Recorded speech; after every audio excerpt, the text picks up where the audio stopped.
Il n'y a pas de gens moches, il n'y a pas de gens mauvais, il n'y a pas de gens méchants. Il y a des êtres qui sont là pour une raison.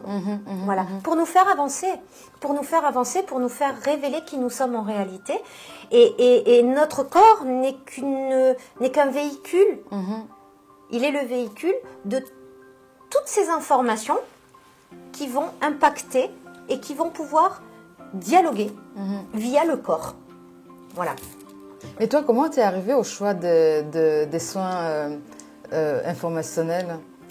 Je pense que mon être m'y a guidée. Ouais. À travers différentes rencontres. C'est vrai que, comme je te disais, depuis petite, effectivement, j'avais des perceptions. J'ai choisi au départ de rentrer en esthétique et de faire une spécialisation au niveau du corps. Tout ce qui était les soins corporels, l'épilation, le maquillage, tout ça, ça m'intéressait pas du tout. Pas du tout. Et donc, aller en ostéopathie ou kiné, c'est pas ce que je voulais parce que je trouvais que c'était réducteur. Pour moi, d'accord, au niveau de... Je trouvais qu'il y avait des cadres, trop de cadres. Alors déjà que je suis de famille militaire, je voulais vraiment sortir de tous ces cadres rigides qui enferment. Voilà.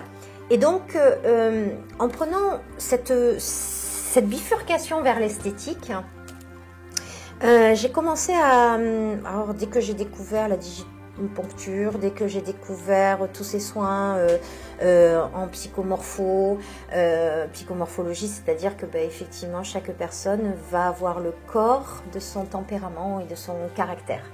Quand j'ai découvert ça, j'ai fait waouh! Et petit à petit, tout en travaillant à côté pour élever mes enfants, je me suis orientée, je suis allée chercher, je me disais, il y a autre chose. Ouais, et quand je massais les gens, ils me disaient, oh, mais j'ai plus mal. J'avais une douleur qui était là depuis très longtemps. Et puis moi, je disais, oui, je sais, parce que pendant que je massais, je ressentais la douleur. Et là, ça, c'est de l'empathie. Ça, c'est de l'empathie. C'est-à-dire que je vais aller prendre l'information, la faire ressentir dans mon corps. Donc, je rentre dans le trou avec vous. D'accord? Vous êtes dans le trou, je rentre dedans. Puis, je pense que vous mieux vous accompagner en rentrant dans le trou avec vous. Et après, qui c'est qui nous lance l'échelle, la corde ou tend la main? Il n'y a plus personne. D'accord? Donc, l'empathie, c'est plus dans cet ordre-là. C'est-à-dire que je ressentais dans mon corps était un récepteur des manifestations qui se passaient dans le corps des autres. Mais des fois, quand vous avez des ulcères à l'estomac et que moi, pendant le soin, j'avais vraiment de l'inconfort, c'est difficile pour moi de continuer à faire le soin pour l'autre parce que je ne suis pas bien du tout. Vous comprenez? Donc ça, c'est l'empathie. Donc, on est tous empathes. Mais des fois, c'est un peu trop. Voilà. Et du coup, on fait trop corps avec l'autre. Ouais. Puis ensuite, je me suis orientée sur... je comprenais qu'il y avait un lien entre ce qu'on vivait émotionnellement, ce que mentalement on pouvait avoir comme information et notre corps. Il y avait cette imbrication entre les différentes choses, différents plans. Et donc je suis rentrée tout naturellement dans cette voie de la médecine chinoise qui s'appelle le Tao énergétique. Et là j'ai fait bingo. Ça y est, je sais maintenant que c'est ça, c'est vers ça qu'il faut que je tende. Et donc j'ai fait ma formation, j'ai pratiqué avec effectivement cette partie-là, plus le reste, plus l'intuitif. Et j'ai dit ok, maintenant je comprends un peu mieux comment l'être humain fonctionne. Et là, je me disais, il y a autre chose encore. Il y a encore autre chose. Une fois que j'avais bien fait le tour, je me suis dit, il y a encore autre chose derrière. Je veux savoir. Et tout naturellement, effectivement, je me suis intéressée à Eric Pearl, qui commençait à dire on peut jouer sur des corps, on peut jouer sur des fils.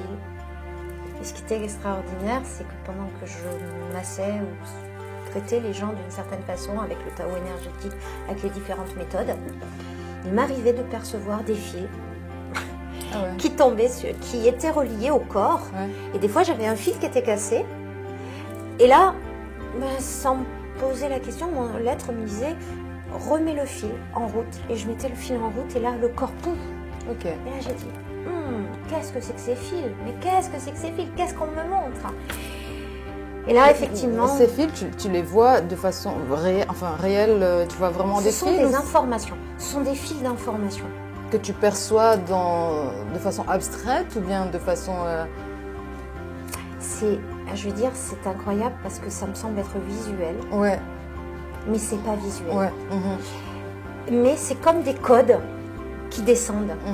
C'est des codes qui descendent, tout écrit tout petit, et qui ressemblent à des ficelles. Et je me suis dit, mais qu'est-ce que c'est que ça? Mais qu'est-ce que c'est que cette information-là?